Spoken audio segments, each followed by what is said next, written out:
Welcome to Pixelmon Island Season 7. This mini-series is about a bi-yearly tradition that me and a few of my friends have where we all get together for a week and no-life Minecraft Pixelmon with the goal of catching and preparing a full team of level 100 Pokemon for a tournament that we have at the end of the season.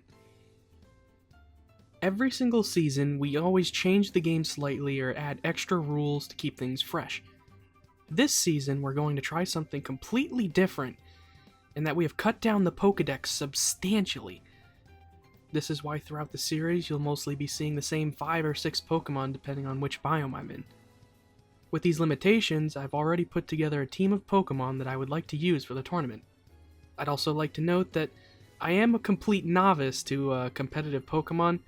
I'm not too familiar with strategies and team composition and whatnot. Everything I do is for fun, and because I want to use that Pokemon. Now, throughout the various seasons, a sort of meta has been established in how to efficiently prepare for the end of the week where we battle. I've prepared a sort of checklist of things that I need to do. Firstly, an important factor for success is making money. This season, a lot of sources of money have been removed. There's no Meowth in the Pokédex, so I can't use payday spamming. Although I do find a way around this later on. There aren't any raid dens that drop valuable items to sell, and there's no generational wealth in that all the previous money that I have earned in past seasons is wiped, and I have to start from zero. Other than making money, I'm also going to need a Pokemon built up to efficiently catch other Pokemon. Normally my go-to for this is Breloom, but unfortunately this season it's been cut from the Pokédex, leaving me to find an alternative, which eventually takes up a substantial amount of time. Next up is a Pokemon that knows Perish Song. So if you don't know, a big part of Pixelmon are the boss Pokemon. These Pokemon, when defeated, drop many useful items. For this season, the bosses each have been updated to have their own different set of drops when they're defeated. The most consistent way that I've found to defeat these bosses is just to use Perish Song and just wait out the 3 turns. I know there's other strategies such as using like Endure and whatnot, or Sturdy and like whatever. But that always takes a lot of setup, and I don't know. I didn't really go and do that. I figured the easiest way would just for me to just use a Pokemon that knows Perish Song, which ends up working out really well for me this season. So, after getting these 3 essential Pokemon, the actual hunting can start. So, for the tournament, we also put limits on what we're able to use. This season, we are allowed to have 1 Mega, 1 Legendary, and 1 Dokanian form. Now, you're probably wondering about that last one. Another special addition to this season is that we have our own original Pokemon forms added to the Pokédex. Each starter that we have access to this season has an alternate Dokanian form, with its own design, unique move, and stats. We'll probably be seeing these towards the end of the week at the tournament. I know I have one in mind that I'd like to get. I think this explains most of what's going on. I'll explain anything else as the season goes on if I think of it. But yeah. So the first thing I do is set up where my home's gonna be at. Already ahead of time, I've already sort of established, what house I want for this season. I go and I put down the sign. Eventually, after going about my usual antics, I spot this level 50 Haunter, which is kind of surprising because the Pokemon that spawn around me are supposed to be spawning around the level of my Pokemon. So I go and I take advantage of this situation and I attempt to throw the little Pokeballs that I have. I'm desperately trying to keep Snivy alive. Unfortunately, he goes down.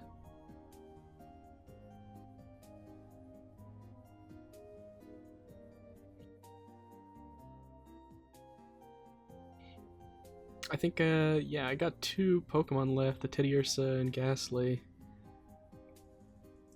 This season, I think we have access to Pokeheal Because normally in the previous seasons we'd have to just always go to Pokestop and interact with the healing machine to get our Pokemon healed. But this season we have Poke Heal, so we could just instantly heal our Pokemon. And then we also have access to slash end battle too. So like even if we get trapped into a battle with a wild Pokemon, we could use slash end battle, and it'll be fine. We do get a it does get a little bit sort of exploity, I guess. We cheat a lot, but like, it's all for the sake of fun. It's not like this is not like some super competitive thing.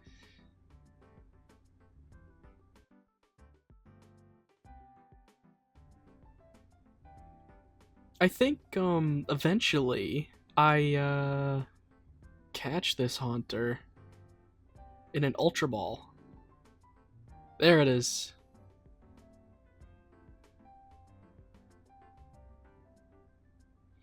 Yeah, I don't know what the chances are of that, but yeah, catching this level 50 Haunter right off the bat is incredibly lucky for me.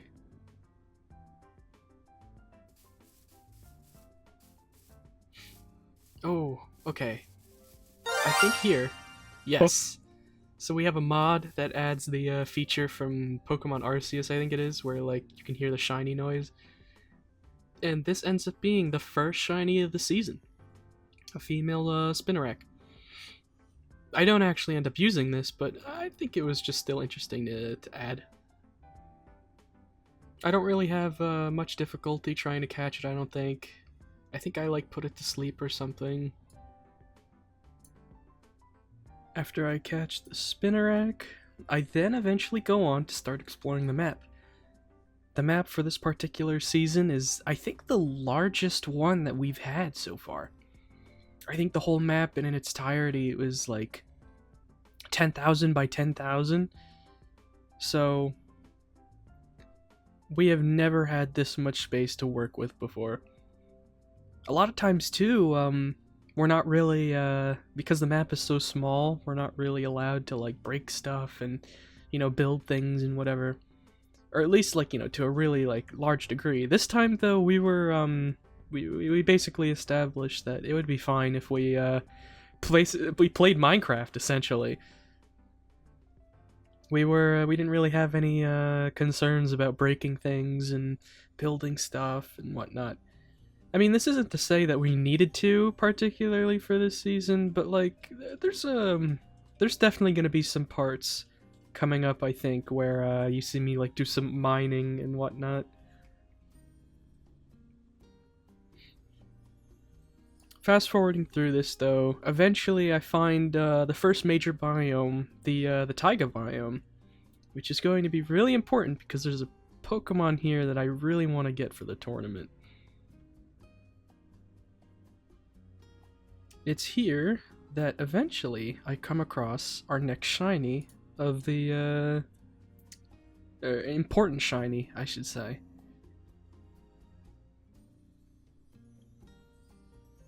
I'm just milling about the taiga when suddenly I come across this shiny Pidgeot, or Pidgeotto, I guess.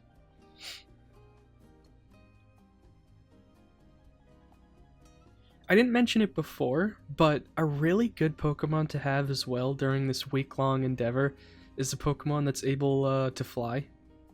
Especially since we have this the biggest map yet for this season. I definitely need a better way to get around. I mean, eventually I sort of just rely on teleporting a lot, especially for like exploring and whatnot. But flying also does have its uses as well.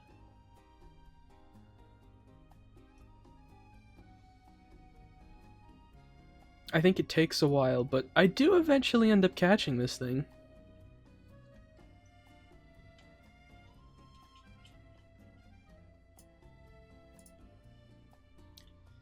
So then, eventually, after I catch the Pidgeotto, I come across another significant moment in the day one, I suppose, day one of the week. I come across a common boss Weedle.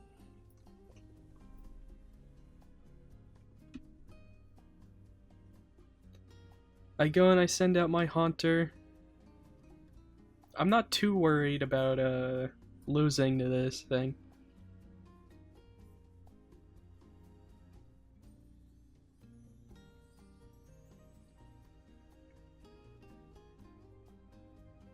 One payday is all it takes, or payback is all it takes.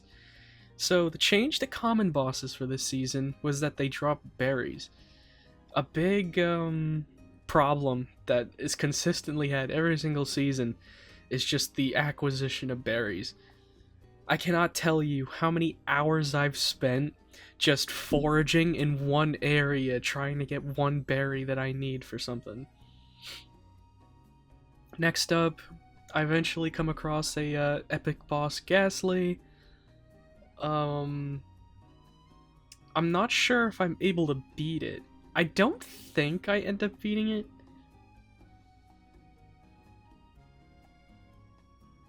Yeah, the Ghastly ends up taking me out. Since I have a level 50 Pokemon on my team, this Ghastly will always be at level 75.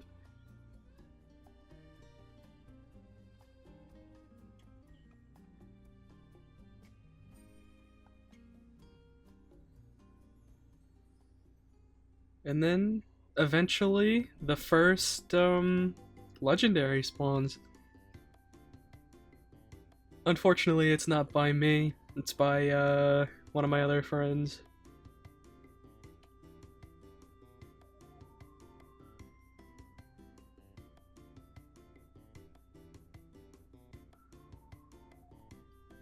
Let's see. So this is another clip I saved here. Ah, alright. So yeah, here's when I established my first storage system. So this is sort of what I was talking about before, in that it doesn't really matter that much about like breaking stuff and building stuff here because the map is just so big. Also, you know, we're here for a week. It doesn't really matter all that much, I don't think. You know, this is all gonna be going away after a week. So eventually I chop this wood after getting rudely interrupted by this spinner rag.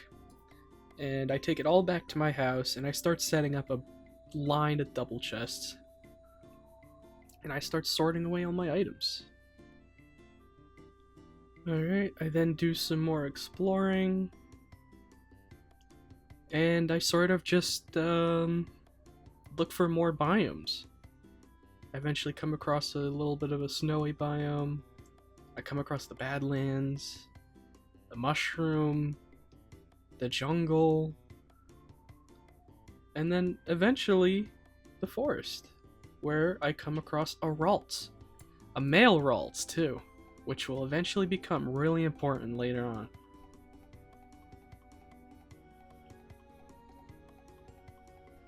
This then ends day 1 of Pixelmon Island, Season 7, Day 1.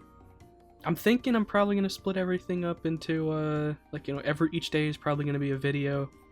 Although, I don't know, I'm going to have to see how long or short each part is, because recording everything ends up getting kind of, like, weird later on. Because, for certain reasons. I don't know, we'll see. Thank you so much for watching, and I'll see you in that next video.